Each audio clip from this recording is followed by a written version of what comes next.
ഇന്നലെ തിരുവനന്തപുരത്ത് നിന്ന് വന്നൊരു വാർത്ത, ഒരു 9ാം ക്ലാസ്സുകാരന് കുത്തേറ്റ വാർത്തയാണ് വട്ടിയൂർക്കാവിൽ നിന്ന്. ആ വട്ടിയൂർക്കാവിലെ നെട്ടയം ഒരു പബ്ലിക് സ്കൂളിൽ 9ാം ക്ലാസ് വിദ്യാർത്ഥിക്ക് പരസ്പരം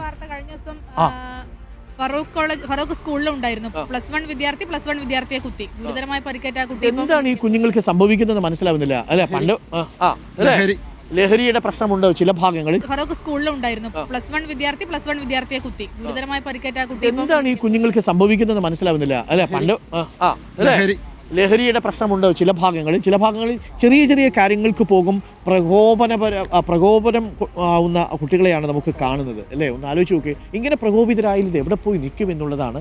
അതിന് എന്താണ് ഒരു പോംവഴി എന്ന് നമുക്കിനിയും മനസ്സിലാവുന്നില്ല.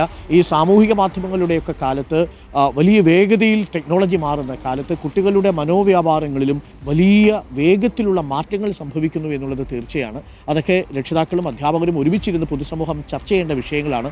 ചിലർ ലഹരിക്ക് അടിമപ്പെട്ടാണ് അത് ചെയ്യുന്നത്, ചിലർ പെട്ടെന്ന് ഈ സിനിമകൾക്ക് അടിമപ്പെട്ടാണ് ചില കാര്യങ്ങൾ ചെയ്യുന്നത്.